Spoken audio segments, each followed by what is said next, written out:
ओम नमः शिवाय। हर हर महादेव।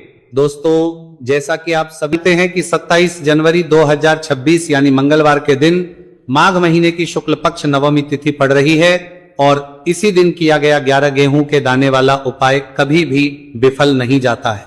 और अगर आपने भी इस महीने में यह उपाय नहीं किया है तो इस उपाय से चूकना मत दोस्तों, क्योंकि इसी दिन किया जाने वाला पंडित जी द्वारा बताया गया 11 गेहूं के दाने वाला उपाय आप लोगों को जरूर करना चाहिए। क्योंकि दोस्तों ये एक ऐसा उपाय है जो कि इस उपाय को करने के बाद दोस्तों आपको फिर कोई और उपाय को करने की जरूरत नहीं है, क्योंकि सबसे बड़ा और सबसे नया ये उपाय पंडित जी ने अपनी अभी की शिव पुराण की कथा में ही बताया है। मैं जिस उपाय को आज हम आपको बहुत अच्छे से समझाने वाले हैं, इस वीडियो को देखने के बाद, इस उपाय को समझने के बाद आपको कोई और वीडियो को देखने की जरूरत नहीं पड़ेगी। तो चलिए दोस्तों उपाय को शुरू करते हैं। देखिए ये दिन इतना खास होता है, इतना महत्वपूर्ण होता है। देखा गया है कभी कभी बड़े बड़े पूजा पाठ अनुष्ठान से जो मनोकामना पूर्ण नहीं होते। 27 जनवरी 2026 माघ मंगलवार नवमी तिथि के दिन एक छोटे से उपाय करने से ही आपकी मनोकामना पूर्ण हो जाती है। और बहुत सारे लोगों ने इस उपाय को किया भी है और उनको इस उपाय करने का फल भी जरूर मिला है।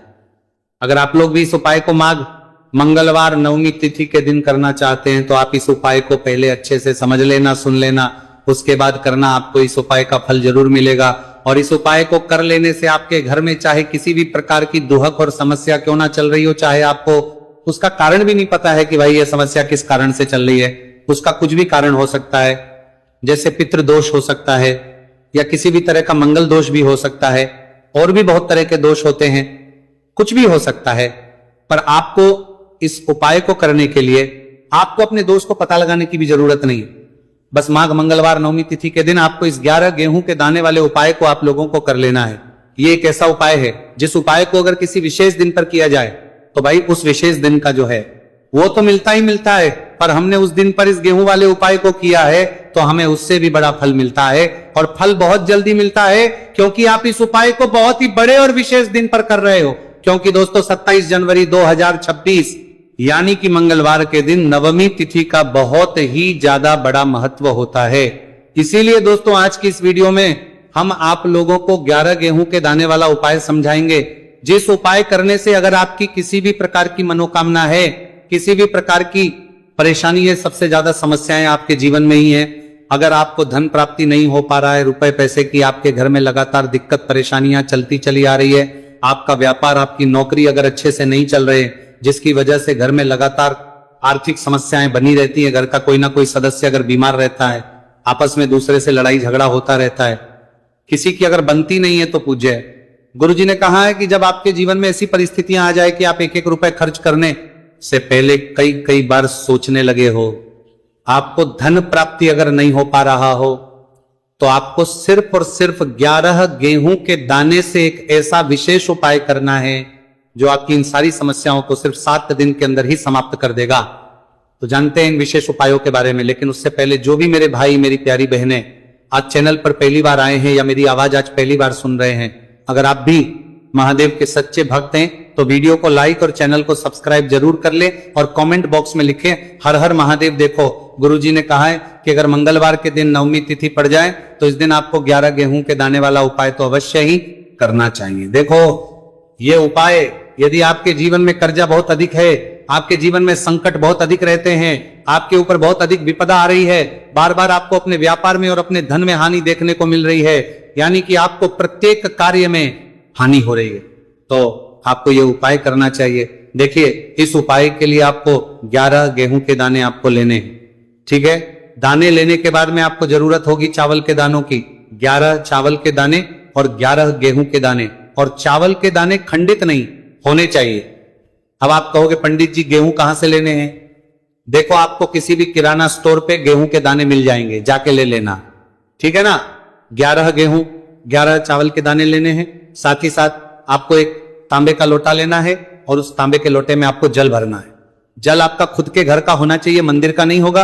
अब आप ये सब सामग्री लेकर पहुंच जाओगे महादेव के शिवलिंग के पास में शाम के टाइम पे प्रदोष काल में। देखो जब आप ये उपाय कर रहे हो तो अपना फेस रखना उत्तर दिशा, नॉर्थ डायरेक्शन की तरफ। अब यहाँ पे जो मैं आपको क्रम बताने जा रहा हूं ना, उस मेरे क्रम को बहुत ध्यान से सुनिए। महादेव को अगर कोई सबसे प्रिय है ना तो उनकी सबसे छोटी पुत्री जिनका नाम है माता अशोक सुंदरी, जो आपके पास में के 11 दाने हैं ना, उन चावल के 11 दानों को माता अशोक सुंदरी के स्थान पर आपको अपना नाम और गोत्र बोलते हुए समर्पित कर देने हैं, है ना।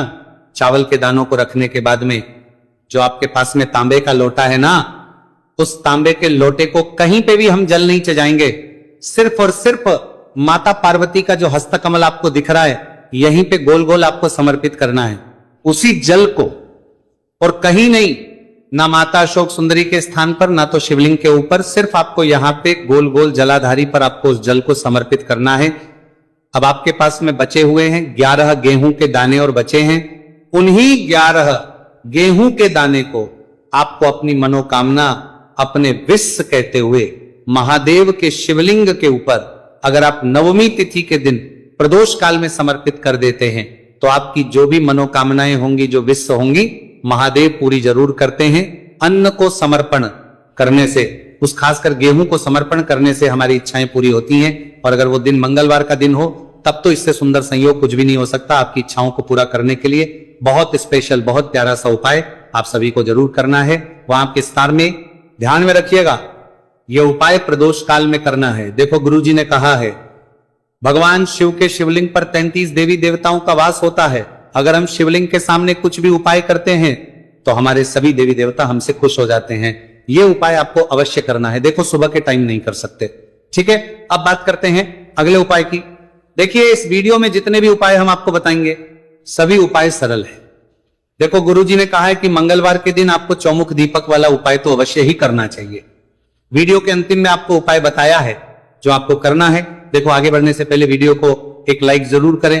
देखो सबसे पहला उपाय, यदि आपके जीवन में कर्जा बहुत अधिक है, आपके जीवन में संकट बहुत अधिक रहते हैं, आपके ऊपर बहुत अधिक विपदा आ रही है, बार बार आपको अपने व्यापार में और अपने धन में हानि देखने को मिल रही है, यानी कि आपको प्रत्येक कार्य में हानि हो रही है, तो आपको यह उपाय करना चाहिए। देखिए इस उपाय के लिए आपको मात्र 1 लौंग का जोड़ा लेना है, यानी कि 2 वाली लौंग लेनी है। साथ में आपको मात्र थोड़ा सा शहद लेना होगा, और इसी के साथ में आपको तांबे के पात्र के अंदर शुद्ध जल लेना होगा।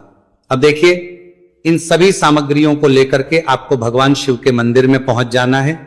देखिए ये उपाय आप सुबह से लेकर शाम तक कर सकते हैं। तो वो सबसे पहले तो आपके पास जो 2 वाली लौंग है उन्हें आपको शहद के अंदर अच्छे से डुबोना है, यानी कि दोनों लौंग पर आपको अच्छे से शहद का लेपन कर है। अब आपको जो आपके पास एक लोटा जल है, सबसे पहले तो उसे शिवलिंग पर धीरे धीरे समर्पित करना है और श्री शिवाय नमस्तु भयम इस मंत्र का जाप करते हुए समर्पित कर देना है। अब आपके पास जो 2 फूल वाली लौंग है शहद से, उसे आपको शिवलिंग पर अर्पित करना है और आपको प्रार्थना करनी है कि जीवन में जो रोग की स्थिति है वे समाप्त हो, जीवन के जो संकट और समस्याएं हैं वह सभी समाप्त हो, जीवन से कर्ज की समस्या है वह समाप्त हो। इस प्रकार से प्रार्थना करते हुए ये जो 2 फूल वाली लौंग ही शहद संयुक्त इससे आपको शिवलिंग पर अर्पित कर देनी है। आपकी जो भी समस्या होगी इस मंगलवार के दिन अवश्य ही समाप्त हो जाएगी। तो इस प्रकार से आपको पहला उपाय करना है। अब हम बात कर लेते हैं दूसरे उपाय के बारे में। देखिए यह उपाय आपके लिए सर्वश्रेष्ठ होने वाला है। देखिए इस उपाय के लिए आपको मात्र 5 हरे मूंग के दाने आपको साबुत लेने हैं, खंडित नहीं होने चाहिए, इस बात का ध्यान। और इसी के साथ में आपको एक तांबे के पात्र के अंदर अपने घर से शुद्ध जल ले लेना है। अब दोस्तों इन सभी सामग्रियों को लेकर के आपको सीधे पहुंच जाना है भगवान शिव के मंदिर में। देखिए इस उपाय को भी आप सुबह भी कर सकते हैं और शाम के समय में भी कर सकते हैं। देखिए भगवान शिव के मंदिर में पहुंचने के बाद आपके पास जो 5 हरे मूंग हैं उनमें से पहला जो हरा मूंग है आपको शिवलिंग के सामने जो नंदी महाराज होते हैं और उनका जो पैर उठा हुआ होता है वहां पर आपको पहला हरा मूंग समर्पित देना है और आपको ओम नमः शिवाय इस मंत्र का जाप कर लेना है। फिर आपको दूसरा हरा मूंग लेना है और शिवलिंग पर जो श्री गणेश जी वाला स्थान होता है वहां पर आपको ये दूसरा हरा मूंग समर्पित कर देना है, यानी कि शिवलिंग के सीधे तरफ आपको ये दूसरा हरा मूंग समर्पित करना है। और फिर आपको ओम नमः शिवाय या फिर ओम श्री गणेशाय नमः इस मंत्र का जाप कर लेना है। तीसरा हरा मूंग का दान आपको भगवान शिव सबसे प्रिय पुत्री माता अशोक सुंदरी वाले स्थान पर समर्पित करना होगा। शिवलिंग की जो जलाधारी होती है जहां से जल बह करके आता है, उसी जलाधारी के बीच में जो कहीं न कहीं उठी हुई लाइन होती है सांप की आकृति के रूप में, वहीं पर आपको तीसरा हरा मूंग समर्पित करना है और फिर आपको ओम नमः शिवाय इस मंत्र का जाप करना है, लेना है। अब दोस्तों चौथा जो हरा मूंग है उसे आपको भगवान कार्तिकेय जी का जो स्थान होता शिवलिंग पर, वहां पर आपको ये चौथा हरा मूंग का दाना समर्पित कर देना है और आपको इस मंत्र का जाप कर लेना है। अब दोस्तों आपके पास जो पांचवा और अंतिम हरा मूंग बचा हुआ है उससे जल के पात्र के अंदर डाल देना है और इस हरे मूंग से युक्त जल से आपको भगवान शिव के शिवलिंग का अभिषेक कर देना है। जल आपको बिल्कुल धीरे धीरे समर्पित करते जाना है और लगातार आपको शिव के मूल मंत्र श्री शिवाय नमस्तुभयम इस मंत्र का जाप करते रहना है। फिर आपको शिवलिंग के सामने बैठकर, यदि आप अपने बच्चों के लिए उपाय कर रहे हैं, यदि आप अपने बच्चों की बुद्धि ज्ञान और विवेक के लिए उपाय कर रहे हैं, तो उसके लिए आपको प्रार्थना कर लेनी है, या फिर व्यापार में वृद्धि करने के लिए ये उपाय कर रहे हैं तो उसकी कामना कर बढ़ने लगा है, कर्ज जो है वो चुका नहीं पा रहे हैं, तो गुरुजी ने कहा है कि ऐसे लोगों को यह उपाय करना चाहिए। देखिए इस उपाय के लिए आपको थोड़े से काले तिल ले लेने हैं। आपको मात्र एक चुटकी काले तिल ले लेने हैं। इसी के साथ में आपको थोड़ा सा शहद ले लेना है। फिर सबसे अंत में आपको एक लोटा शुद्ध जल ले लेना है। तांबे के पात्र के अंदर आपको अपने घर से शुद्ध जल ले लेना है और इन सभी सामग्रियों को आपको लेकर के पहुंच जाना है भगवान शिव के मंदिर में। देखिए पूज्य गुरुजी ने बताया है कि इस उपाय को आप सुबह से लेकर के शाम तक किसी भी समय में कर सकते हैं। देखिए मंदिर पहुंचने के आप जो काले तिल लेकर के गए थे उनमें आपको थोड़ा सा शहद लगा लेना है। देखिए आप जो शहद लेकर के आए हैं उस शहद में आपको ये काले तिल अच्छे से डुबो देना है और शहद से युक्त ये जो काले तिल हैं इन्हें आपको शिवलिंग पर अर्पित कर देने हैं, या फिर आपको शिवलिंग के चारों तरफ अच्छे से काले तिल का लेपन कर देना है। पूज्य गुरुजी ने बताया है कि लेपन करते समय यदि आपके जीवन में कर्ज से जुड़ी समस्याएं चल रही हैं, लेपन करते समय आपको आर्यन मुक्तेश्वर महादेव का स्मरण करना है, या फिर आपके जीवन में विवाह से संबंधित या फिर जमीन से संबंधित कोई भी समस्या चल रही है तो फिर आपको मंगलेश्वर महादेव का स्मरण करना है। इसके बाद जो आप जल लेकर के आए हैं उसे आपको धीरे धीरे शिवलिंग पर अर्पित कर देना है तथा आपको लगातार शिव महापुराण के मूल मंत्र श्री शिवाय नमस्तुभयम इस मंत्र का जाप करते रहना है। पूज्य गुरुजी ने बताया है कि सिर्फ एक मंगलवार नवमी तिथि ये उपाय करके देखना और आप स्वयं देखेंगे कि 2 से 3 महीने के अंदर आपके जीवन से जुड़ी हुई जो भी समस्याएं हैं बस सभी समस्याएं बहुत ही जल्द महादेव की कृपा से दूर होने लगेगी। तो दोस्तों इस प्रकार से आपको ये पहला उपाय ना है। अब हम जानते हैं दूसरे विशेष उपाय के बारे में। देखिए इस उपाय के लिए आपको एक प्यारी सी बेलपत्र ले लेनी है। इसी के साथ में एक लोटा शुद्ध जल लेना है तांबे के पात्र के अंदर, और इसी के साथ में आपको थोड़ा सा शहद ले लेना है। देखिए मंगलवार का दिन है और मंगलवार नवमी तिथि के दिन यदि हम शहद का उपाय करते हैं तो इससे महादेव हमसे बहुत ही अधिक प्रसन्न होकर के हमारी मनोकामना को परिपूर्ण करते हैं। देखिए दोस्तों यदि आपको बेलपत्र नहीं मिल पाती है तो आप भगवान शिव के शिवलिंग पर जो बेलपत्र छड़ी हुई होती है उसे शुद्ध जल से धो करके उसका उपयोग कर सकते हैं। तो इन सभी सामग्रियों को आपको भगवान शिव के मंदिर में लेकर के पहुंच जाना है। गुरुजी ने कहा है कि इस उपाय को भी आप सुबह से लेकर के शाम तक किसी भी समय में कर सकते हैं।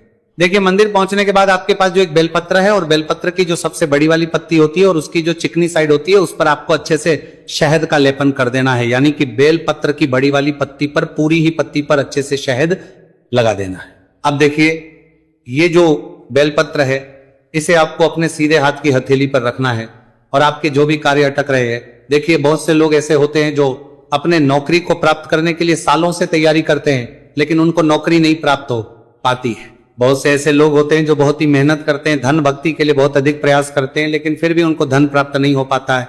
तो गुरुजी ने बताया है कि जब भी आपको अपने कार्यों में सफलता ना मिले तो फिर आपको मंगलवार के दिन इस उपाय को अवश्य करना चाहिए। देखिए अब आपको जिस भी कार्य में सफलता प्राप्ति करनी है उस कार्य को सफल बनाने के लिए आपको महादेव से प्रार्थना कर लेनी है और फिर ये जो एक बेलपत्र है इसे आपको भगवान शिव के शिवलिंग पर अर्पित कर देनी है। देखिए बेलपत्र की चिकनी साइड जिस पर आपने शहद लगाए है वह शिवलिंग से स्पर्श रहेगी और इसकी जो डंडी है वो आपको जलाधारी की ओर रखनी है। इस प्रकार से आपको यह बेलपत्र अर्पित कर देनी है।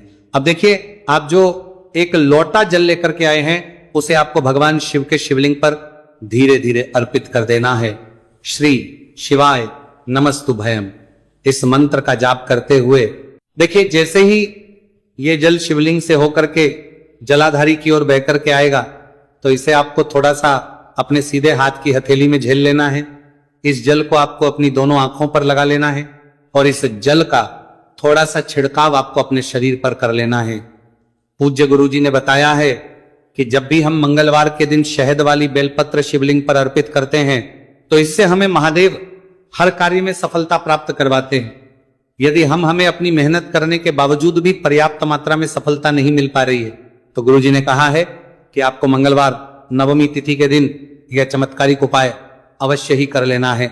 अब दोस्तों हम जान लेते हैं गुरुजी द्वारा बताए गए तीसरे विशेष उपाय के बारे में। देखिए, इस उपाय के लिए भी आपको मात्र एक लोटा शुद्ध जल ले लेना है तांबे के पात्र के अंदर।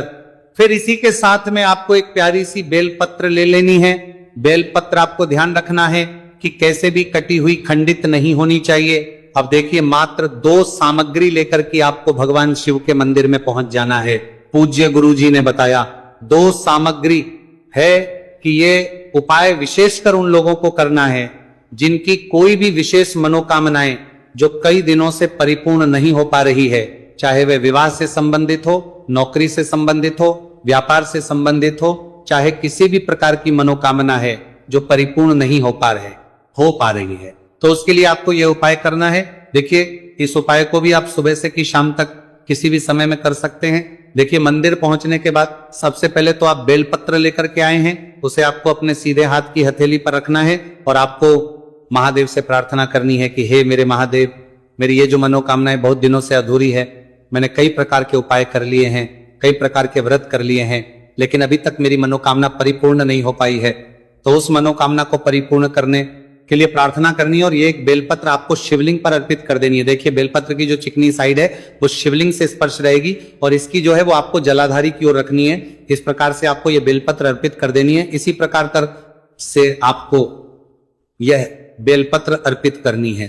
अब देखिए, आप जो एक लोटा शुद्ध जल लेकर के आए हैं, इसे आपको धीरे धीरे शिवलिंग पर अर्पित कर देना है। इस मंत्र का जाप करते हुए देखिए, जल अर्पित करते हुए आपको कम से कम 11 बार श्री शिवाय नमस्तुभयम या फिर ओम नमः शिवाय इस मंत्र का जाप कर लेना है। पूज्य गुरुजी ने बताया है कि जो भी व्यक्ति 27 जनवरी मंगलवार नवमी तिथि के दिन शिवलिंग के सामने इस उपाय को करता है तो उसकी जो भी मनोकामना है वह महादेव की कृपा से निश्चित ही परिपूर्ण हो जाती है। तो दोस्तों, ये थे पूज्य गुरुजी द्वारा बताए गए कुछ बहुत ही खास उपाय। अगर आपको जानकारी अच्छी लगी हो तो वीडियो लाइक करिएगा। मिलते हैं फिर एक नए वीडियो के साथ। श्री शिवाय नमस्तुभयम।